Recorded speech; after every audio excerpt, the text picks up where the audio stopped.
Assalamualaikum warahmatullahi wabarakatuh. Waalaikumsalam warahmatullahi wabarakatuh. Perkenalkan, nama saya Safrijal Khairi. Saya berasal dari sekolah Maskanul Khufas MRBJ. Afwan Ustaz, izin bertanya, bagaimana trik bisa meninggalkan kesia-siaan Ustaz? Di antara sifat orang beriman, qad aflahal mu'minun, beruntung orang beriman, walladzina hum 'anil lagwi mu'ridun. Kalau ada perbuatan yang sia-sia, dia berpaling. Dia lihat sia-sia. Bro, ayo kita jalan-jalan sana sini nongkrong sebentar. Kenapa? Lagwi mu'rid. Gua yang bayar. Oke. Berarti sia-sia karena takut bayar. Maka definisi sia-sianya itu dijelaskan dulu. Sia-sia menurut apa? Sia-sia tidak bisa dibawa bekal menghadap Allah sebagai amal soleh. Itu sia-sia. Makanya Imam Ibrahim bin Adham ketika dia melangkah, dilangkahkannya kakinya pertama dia maju. Pas langkah kaki kedua dia mundur lagi. Temannya heran, kenapa kamu berhenti? Di langkah pertama tadi aku bisa menjawab kalau ditanya Allah kau mau kemana. Pas langkah kedua aku bingung karena sia-sia. Maka lebih baik aku tidak langkahkan. Bumi yang kuinjak milik Allah, kaki yang kupakai punya Allah, jantung berdegup berdetak karena kuasa Allah, nafas yang dihirup pemberian Allah, paru-parunya titipan Allah, tapi dipakai untuk kesia-siaan mengundang murka Allah. Makhluk apa namanya itu? Maka kita senantiasa mesti muhasabah, introspeksi diri. Bagaimana mau menilai kualitas keislaman seorang? Min husni islamil mar'i tarkuhu mala yakni. Kalau mau lihat kualitas keislaman seseorang, levelnya apakah good, very good atau excellent, lihat bagaimana sikap dia terhadap kesia-siaan. Hafal Quran karena dia santri Maskanul Hufaz. Hafal hadis karena dia juara musabaqah tahfiz hadis. Suaranya bagus, tapi ketika ada kesia-siaan dia ikut, maka levelnya tidak ada. Min husni islamil mar'i tarkuhu ma la ya'ni. Kita renung sejenak. Kira-kira kalau aku mati, ini akan meringankanku atau memberatkanku? At-tafakkur sa'ah, berpikir sesaat, khairun min qiyamil laila, lebih baik daripada tahajud sepanjang malam. Lingkungan amat sangat membantu. Adik-adik yang ada di Maskanul Hufaz, bersyukurlah karena kalian lingkungannya baik. Lingkungan tempat tinggal, lingkungan tempat kerja, lingkungan medsos. Ketiga-tiganya mesti baik. Kalau baik tiga-tiga, insya Allah terpelihara dari sia-sia. Demikian, Allahu a'lam. Saya berikan kesempatan untuk penanya yang kedua. Ya, silakan Pak. Terima kasih Pak Maulana. Ya, sama-sama Pak. Bismillahirrahmanirrahim. Assalamualaikum warahmatullahi wabarakatuh. Waalaikumsalam warahmatullahi Pak Ustadz Uwas, 1,5 jam lagi kita ada pergantian tahun Masehi. Kira-kira pembekalan atau pencerahan dari Ustadz itu gimana untuk kita umat muslimin? Makasih banyak. Assalamualaikum warahmatullahi wabarakatuh. Waalaikumsalam warahmatullahi wabarakatuh. Wah, berarti belum sempat nonton channel YouTube-nya. Sudah sempat pernah dibahas. Tapi nggak apa-apa, ini menarik. Bahwa fenomena pergantian tahun baru Masehi, kita tinggal dalam dunia yang memang kita tahu kita bisa bermuamalah hal-hal tersebut. Kita juga menggunakan banyak produk-produk yang sebenarnya bukan ciptaan umat Islam. Lalu bagaimana pandangan Islam terhadap hal pergantian tahun ini? Apakah kita cukup melewatkan begitu saja? Bolehkah kita juga ikut mensyukurinya? Tentu dengan hal-hal yang dibenarkan oleh Islam. Batasannya sampai mana? Lalu bagaimana dengan anak-anak? Penjual-penjual trompet di pinggir jalan. Orang-orang, mungkin keluarga kita yang sekarang ini sedang asik berkumpul menjelang detik-detik pergantian dengan mungkin ada di hotel-hotel, kemudian di pub-pub, di bar-bar seperti itu, ya, berfoya-foya. Lalu bagaimana pandangan Islam terhadapnya? Tafadhol Ustaz. Ketika terjadi perang, maka Salman Al-Farisi radhiyallahu anhu mengusulkan strategi dari Persia dengan cara menggali parit supaya kuda dari Makkah yang mau menyerang Madinah tidak bisa lompat. Paritnya digali lebar. Parit itu bahasa Arabnya khandak. Maka perang itu disebut dengan perang khandak. Apakah Persia itu Islam? Tidak. Ketika Salman Al-Farisi mengusulkan gali parit itu, apakah Nabi mengatakan, dari mana nih Salman? Dari Persia ya Rasulullah. Oh jangan. Bid'ah wa kullu bid'atin dhalalah wa kullu dhalalatin finnar. Tidak. Bahkan Nabi ikut menggali parit itu. Ini contoh bahwa produk kafir boleh dipakai. Jelas? Jadi jangan lagi ada komen-komen nanti Ustadz Somad pakai moge di komen. Mat, ini kan produk kafir. Ente nggak nonton, goblok.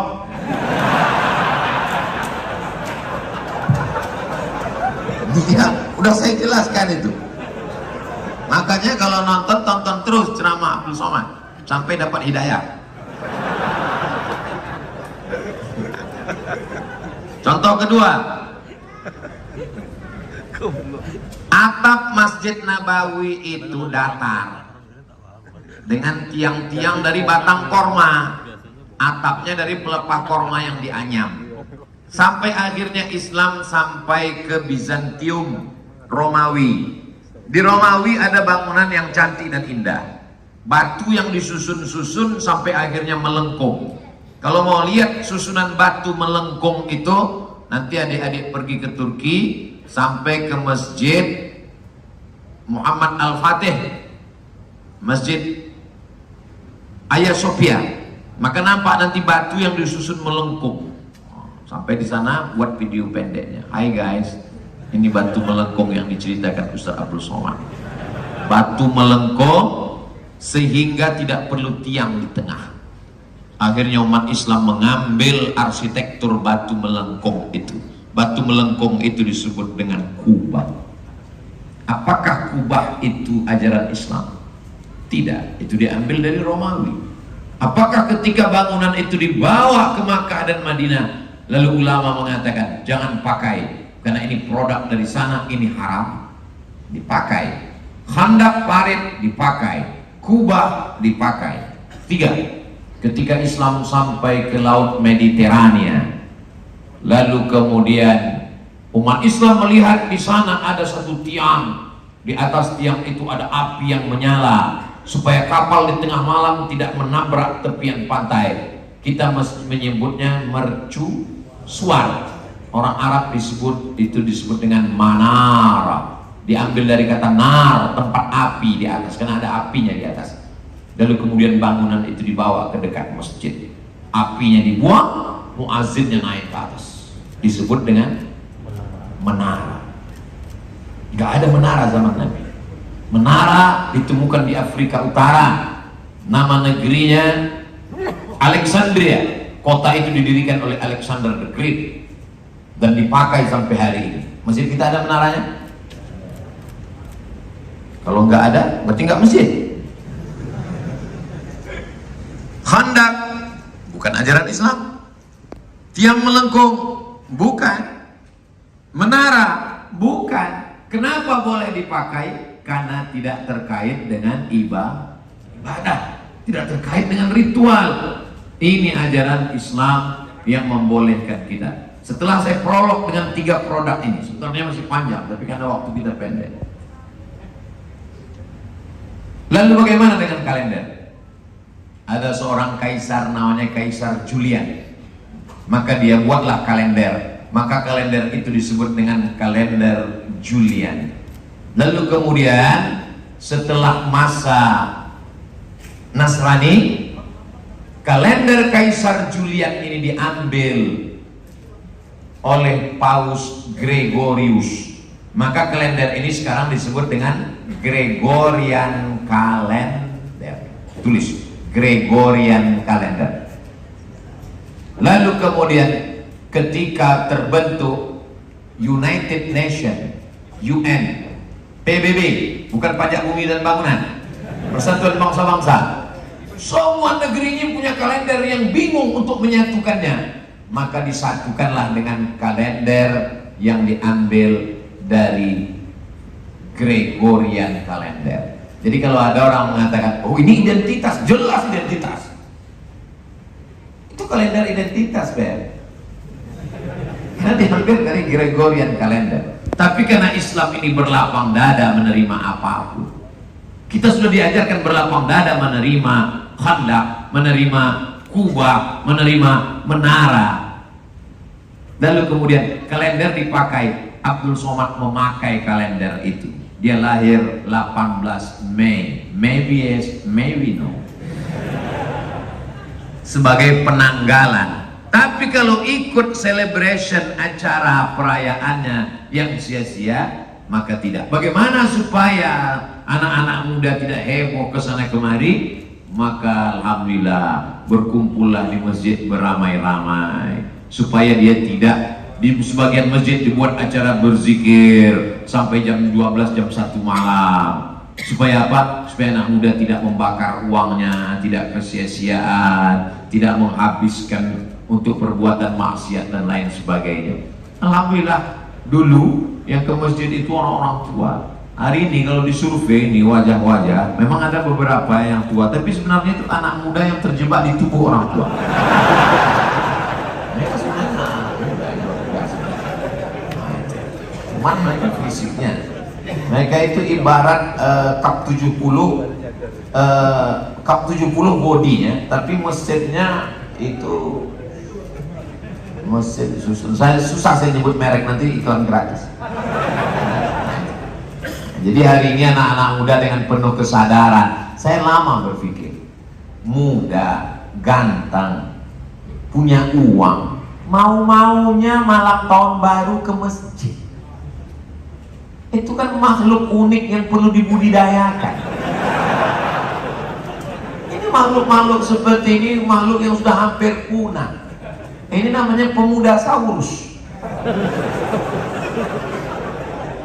Wahai bapak ibu di rumah, kalau kalian punya anak muda yang malam ini malah duduk berzikir di masjid tabligh akbar, pengajian muhasabah, kalian adalah orang tua yang berhasil. Dan kalau kalian mau cari menantu, datanglah ke masjid malam ini. Aku sudah iklankan kalian, kalau nggak laku juga selamat menolong. Demikian Bang. Terima kasih. Izin bertanya, Ustaz. Sebelumnya perkenalkan, nama saya Muhammad Ridho Maudud Sitorus. Kami dari Pesantren Tahfiz Masjidul Hufaz MRBJ, Ustaz. Jadi Ustaz, setiap kita pasti pernah merasakan putus asa, Ustaz. Apalagi ketika teman-teman santri itu ketika menghafal tidak mencapai target, maka mereka akan putus asa dan akhirnya nyerah untuk menghafal. Nah, yang saya tanyakan, kira-kira bagaimana cara mengatasi agar mudah menghilangkan rasa putus asa dalam diri? Baik, ini sebenarnya pertanyaannya mewakili semua juga yang hadir. Ada yang putus asa dalam menghafal Quran, ada yang putus asa mencari jodoh, ada yang putus asa gitu dalam hal-hal yang lainnya. Tapi mudah-mudahan Ustadz bisa memberikan pencerahan buat kita semua. Silakan Ustadz. Ustadz M. Ridho Sitorus. Sitorus itu bahasa Batak artinya istiqomah. Sitorus. Sitorus artinya terus. Jadi memang beliau pas untuk menjadi guru tahfiz. Jadi kalau ada kalian yang bengkok teruskan itu. Mudah-mudahan beliau menjadi inspirasi untuk murid-muridnya. Yang pertama ditanamkan bahwa memang dalam diri manusia itu al-imanu yazidu wa yanqus. Dia bisa naik, dia bisa turun. Yazidu bit ta'ati, dia akan bertambah dengan ketaatan, wa yanqusu bil ma'siyah, dia akan berkurang dengan kemaksiatan. Segala kejelekan itu bisikan setan. Asy-syaitanu ya'idukumul faqra wa ya'murukum bil fahsya. Setan selalu membisikkan, menjanjikan kamu kurang. Tapi jadikan itu sebagai cambuk untuk membangkitkan semangat kita. Manusia ini bisa hidup 3 bulan kalau tidak ada beras. Andai tidak ada satu padi pun lagi di Indonesia, orang masih bisa hidup 3 bulan. Manusia bisa hidup 3 hari kalau tidak ada air. Andai malam ini semua kering sumur, kita masih bisa hidup sampai hari Selasa, Rabu, Kamis. Jumat udah nggak ada sholat Jumat lagi. Mati semua manusia. 3 bulan tak ada makanan pokok. 3 hari kalau tidak ada air. Tapi orang hanya hidup bisa 3 detik kalau sudah tidak ada harapan. Kalau sudah tak ada harapan, maka tiang jemuran seperti lambayan bidadari. Ya, ikat ke lehernya jatuh. Main ke gedung yang tinggi, dia tengok ke bawah macam sejengkal, terjun, mati, bunuh diri. Maka jangan sampai putus harapan. Dan alhamdulillah kita untuk harapan 2023 semua harapan ada di Bekasi.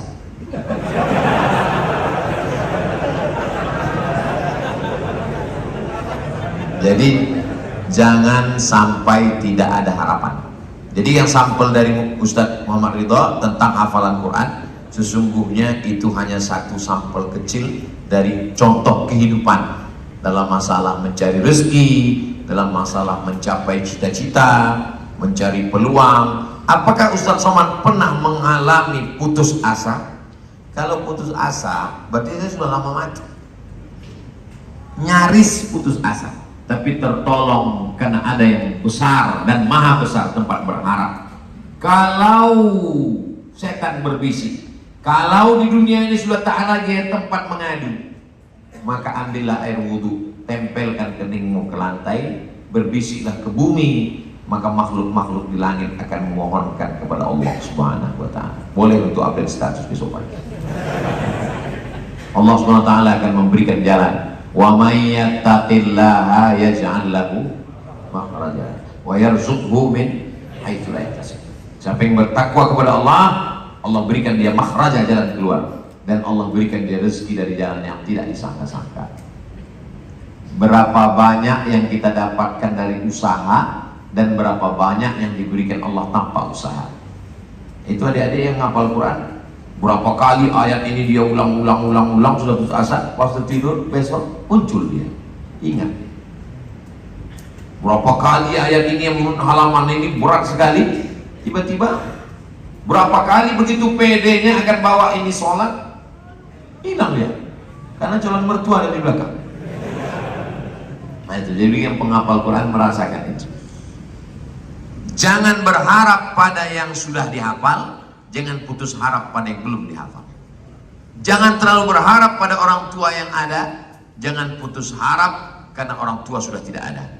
Karena kita masih punya harapan. Faman kana yarju liqa'a rabbih, siapa yang berharap Allah, 2, falyamal amalan shalihan wa la yusyrik bi ibadati rabbih ahada. Jadi kalau kita banyak istighfar, banyak berselawat, banyak la ilaha illallah, banyak bertasbih, Allah akan kuatkan hati kita sehingga angin-angin yang menyambar-nyambar, bisikan-bisikan untuk putus asa, down, galau, itu akan hilang sendiri. Yang menjanjikannya siapa? Allah. Ala bidzikrillahi tatmainnul qulub. Yang membuat letih itu pikiran, yang membuat capek itu pikiran. Makanya banyak rumah-rumah di kota besar menawarkan supaya kita jangan mikir, karena yang membuat naik kolesterol, yang membuat naik gula darah, kita hindari itu.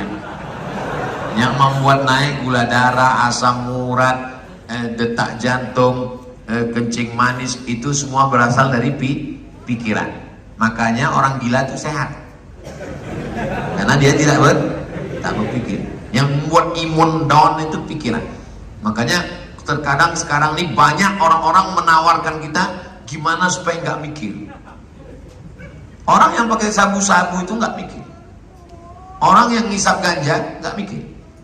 Orang yang pakai narkoba nggak mikir. Orang yang pergi ke rumah-rumah yang sengaja untuk membuat pikiran tidak bekerja, ditulis di depan, how you can stop your mind. Bagaimana Anda menghentikan pikiran Anda? dalam Islam tidak perlu pakai narkoba, tak perlu pakai ganja, tak perlu pakai sabu, tak perlu pakai apa-apa. Dengan kau berzikir mengingat Allah, maka saat itu coba perhatikan yang galau, yang macam-macam di pikirannya, nanti kalau kau begini akan begini, kalau kau begini kau akan begini, akan begini. Tapi aja dia subhanallah walhamdulillah wala ilaha illallah wallahu akbar. Maka ketika dia berzikir, otomatis ini melemah dan sini menguat. Datang ke kiai, kata kiai banyak-banyak istighfar, astagfirullah, astagfirullah, astagfirullah. Datang ke Habib, kata Habib banyak-banyak sholawat, Allahumma sholli ala sayyidina Muhammad. Datang ke Ustadz, kata Ustadz, afdhaluz zikri fa'lam annahu la ilaha illallah. Pas ditanya, mana yang kau amalkan? Satu pun belum. Padahal ketiga-tiganya untuk menguatkan di sini tinggal lemah di sini. Ketika kita banyak istighfar, astagfirullah, astagfirullah, astagfirullah, astagfirullah, astagfirullah, sibuk kita dengan ini, akhirnya ini istirahat dia saja. Makanya kita disuruh berzikir supaya istirahat. Tapi bukan berarti orang berzikir itu tidak berpikir. Setelah dia berzikir, nanti pikirannya akan lebih tajam, pikirannya akan lebih lurus. Maka berbanyak berzikir. Banyak berpikir, kecerdasan intelektual. Banyak berzikir, kecerdasan spiritual. Banyak orang cerdas intelektual tapi kering spiritual, akhirnya lelah. Pikiran ini membuat kita lelah. Gara-gara berpikir kita lelah. Maka kalau kita banyak berzikir, insya Allah pikiran kita kuat, pikiran kita lurus, dan kita tidak lelah. Emosi, galau ke depan, diperkuat lagi zikirnya insya Allah. Demikian Bang Raden. Allah. Assalamualaikum warahmatullahi wabarakatuh. Mengenai hasad tadi Ustaz, itu antara kita dengan Allah. Bagaimana dengan yang memfasilitasinya? Zaman-zaman pemilu begini banyak sekali yang terjadi, ya. Sengaja difasilitasi untuk melakukan itu. Nah, kira-kira dosanya atau perbuatan yang memberikan ini lebih besar dari yang melakukan atau bagaimana Ustaz? Demikian. Assalamualaikum warahmatullahi wabarakatuh. Waalaikumsalam warahmatullahi wabarakatuh. Man dalla ala khairin falahu mithlu ajri fa'ilihi. Siapa yang menunjukkan pada perbuatan baik, maka dia dapat pahala yang sama. Mafhum kebalikannya, siapa yang menunjukkan pada hasad, memfasilitasi hasad, maka dia dapat pahala hasad jariah. Jadi dapat yang sama. Jadi kalau dia dapatkan laku hasad sendiri 1, kalau dia tunjukkan kepada 5, berarti dapat bonus 4. 100 orang hasad gara-gara dia, maka teruslah menggeriak itu dosa-dosa hasad itu luar biasa. Dan kalau dia mati, hasad itu terus berlanjut, maka itu yang dikatakan man sanna fil islami sunnatan sayyi'atan. Siapa yang melakukan tradisi yang jelek, hasad tadi, falahu wizruha, dia dapat dosanya, wa wizru man amila biha min ba'di, dan orang yang melakukannya setelah mati, min ghairi an yanqusa min auzarihim syai'un, tanpa mengurangi dosa mereka sedikit pun. Jadi dia dapat 100, yang melakukan itu dapat 100, dan yang itu ditransfer ke dia dan mereka tak berkurang. Nah, itu dia dapat, meriahlah dia dapat panen dosa tadi. Jadi kita tidak akan pernah berhenti menyampaikan ini. Saya selama saya hidup, selama saya sehat, mau dibully orang, mau dicaci, saya sampaikan aja sampai akhirnya saya mati. Sampai akhirnya, kalaupun saya mati, dia tetap, orang yang benci sama saya itu lelah, letih sendiri. Karena kalau saya mati, video saya tetap di-share orang. Walaupun saya mati, malah lebih mengerikan lagi. Kalau saya mati, saya hidup, ditontonnya kan masih nggak terlalu takut kan. Tapi kalau saya udah mati, ditontonnya, mak kawannya udah mati pun muncul juga dia pun aja. Jadi mudah-mudahan kita istiqomah dalam kebaikan.